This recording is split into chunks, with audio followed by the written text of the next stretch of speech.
NPS और UPS ये दोनों के बीच में अंतर क्या है, कौन सा बेस्ट ऑप्शन रहेगा आपके लिए, ये जानेंगे मैथमेटिकल कैलकुलेशन के थ्रू। और हिसाब को इतनी सरल कर दूंगी कि आप अपने आप ही खुद कैलकुलेट कर पाओगे कौन सा आपके लिए एक बेस्ट ऑप्शन रहेगा। इससे पहले एक छोटी सी रिक्वेस्ट, वीडियो को एक लाइक, चैनल को सब्सक्राइब और जरूर इसको अपने दोस्तों के साथ शेयर कीजिएगा।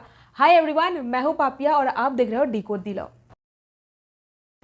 तो देखिए, देश भर में हम लोगों को बहुत ज्यादा प्रोटेस्ट देखने को मिला था। पेंशनर्स का डिमांड था ओपीएस की, ओल्ड पेंशन स्कीम, लेकिन सरकार लाए एनपीएस और एनपीएस को लेकर के और ज्यादा प्रोटेस्ट करने के बाद सरकार इन दोनों के बीच का एक रास्ता अपनाए जो है यूपीएस, यूनिफाइड पेंशन स्कीम, जो कि ऑलरेडी 1 अप्रैल 2025 से लागू हो चुका है। और यहीं पर कैलकुलेशन की बारी। तो मिस्टर राजेश, एक employee, current age 44 years. Rajesh का ज्वाइनिंग एज था 24 इयर्स। अब डेट ऑफ ज्वाइनिंग मान के चलते हैं मई 2005। अब इसके चलते हो जाता है 35 इयर्स ऑफ क्वालिफाइड सर्विस। और यहीं पर रिटायरमेंट एज मान के चलते हैं जो कि डिफॉल्ट है 60 इयर्स। और मंथली बेसिक पे करीब 40,000 ये एजम्पशन है। और existing NPS tier 1 corpus 10 lakh है। Annual basic pay growth rate 5% default assumption है। Annual dearness allowance DA growth rate 3% है। और एक्सपेक्टेड रिटर्न ऑन इन्वेस्टमेंट 10% पकड़ लेते हैं। फाइनल लमसम विथड्रॉल परसेंटेज 60% मान लेते हैं। और annuity rate after retirement 6.5%। Life expectancy मान के चलते 78 years. Surviving spouses life expectancy 80 years मान के चलते हैं। और यहीं पर कंपैरिजन करेंगे एनपीएस वर्सेस यूपीएस, कौन सा बेहतर रहेगा आपके लिए। यूपीएस पे out plus dearness relief 32,360 rupees. NPS पे आउट 29,762 रुपीज। लमसम पे आउट एट सुपर एनुएशन। सुपर एनुएशन मतलब जब आप रिटायरमेंट की उम्र में पहुंच गए हो तब लमसम कितना मिलेगा। यूपीएस के अंदर 13,44,160 रुपीज। और एनपीएस में आप देख सकते हो। और राजेश का अगर फाइनल विथड्रॉल पे आउट के बारे में बात करें, यूपीएस में 72,82,263 रुपीज और एनपीएस के अंदर 82,41,741 रुपीज। और total monthly payouts to subscriber in retirement phase UPS के अंदर 1,06,52,263 रुपीज और एनपीएस के अंदर 71,42,842 रुपीज। और यही एग्रीगेट करे एक्सपेक्टेड बेनिफिट्स जो सब्सक्राइबर को मिलने वाला है, ये तीनों चीज को अगर जोड़ दे यूपीएस के अंदर वो है 1,92,83,686 रुपीज। एनपीएस के अंदर 1,53,84,584 रुपीज। तो आप यहाँ पर देख सकते हो। तो जब हर एक बेनिफिट्स को एग्रीगेट किया जा रहा है, lump sum, final withdrawal, retirement phase, monthly पे आउट्स, यूपीएस में आपका ये अमाउंट बनेगा और एनपीएस में आपका ये अमाउंट।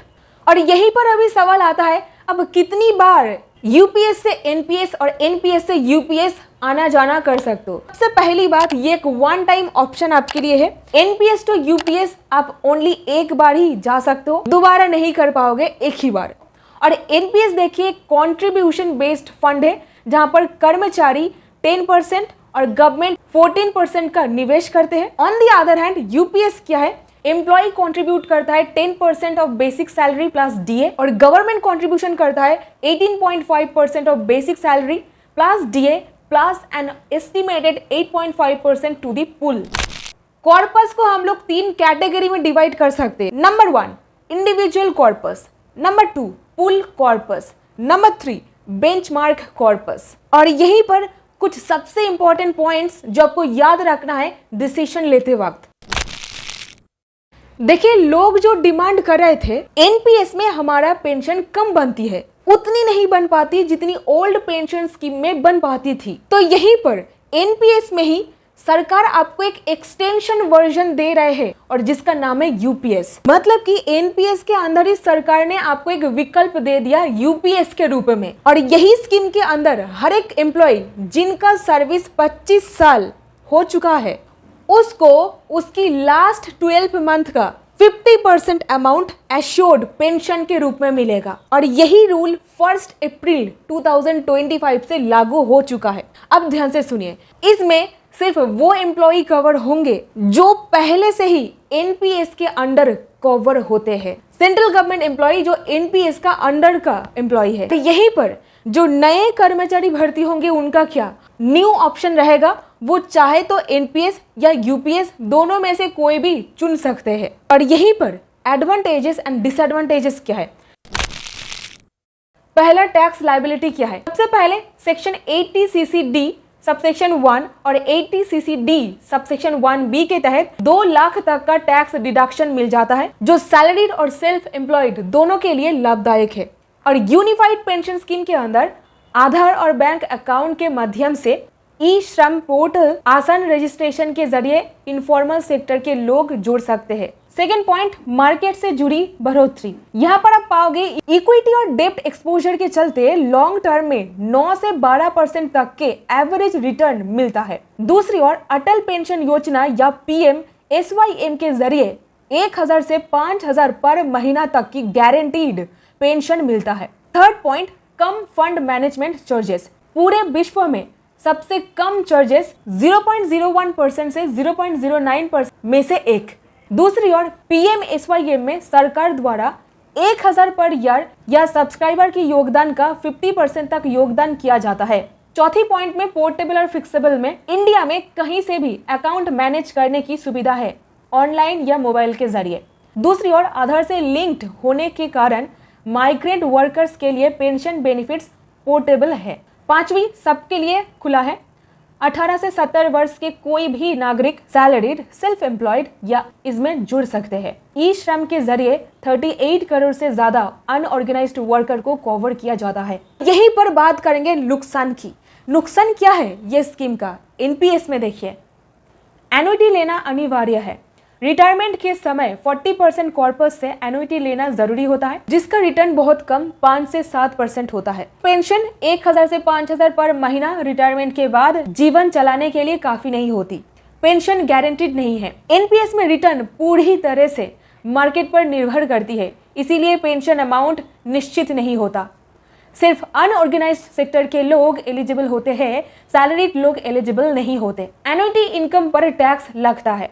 एन्युटी के जरिए मिलने वाली मंथली पेंशन टैक्सेबल होती है। 1000 से 5000 की पेंशन इन्फ्लेशन के साथ गिरती जाती है, कोई इन्फ्लेशन एडजस्टमेंट नहीं होता। दूसरी ओर स्ट्रक्चर थोड़ा सा कॉम्प्लेक्स है। Asset class ECG, Tier 1, Tier 2 account, ये सब नए इन्वेस्टर्स के लिए कंफ्यूजन क्रिएट करता है। यूपीएस के अंदर बेनिफिशियरीज का इरेगुलर कंट्रीब्यूशन और जागरूकता की कमी इस स्कीम को कमजोर बनाता है। नेक्स्ट पॉइंट, रिटायरमेंट तक लॉक इन। एनपीएस में Tier 1 अकाउंट का पैसा 60 साल तक लॉक्ड रहते हैं, सिर्फ कुछ स्पेसिफिक पार्शियल विड्रॉल होता है। दूसरी ओर डिजिटल लिटरेसी की कमी, internet access, EKYC problems enrolment में रुकावट बनती है। मोटी तरीके से अगर देखा जाए, एनपीएस एक डिसिप्लिन्ड इन्वेस्टर्स के लिए शक्तिशाली लॉन्ग टर्म रिटायरमेंट टूल है, लेकिन मैंडेटरी एन्युटी और पेंशन की गारंटी ना होना लोगों के लिए चिंता का विषय है। Unified pension scheme informal workers को पेंशन कवरेज देने के लिए एक अच्छा कदम है, लेकिन इन्फ्लेशन एडजस्टमेंट ना होने के कारण इसका रियल वैल्यू समय के साथ घटता है। So that's it in this video. उम्मीद करते हो आपको इस वीडियो से कुछ ना कुछ वैल्यू मिला है। अगर मिला है, इस वीडियो को एक लाइक कीजिए, चैनल को सब्सक्राइब कीजिए और इसको शेयर कीजिए अपने दोस्तों के साथ। बहुत बहुत धन्यवाद। मिलती हूँ नेक्स्ट वीडियो में।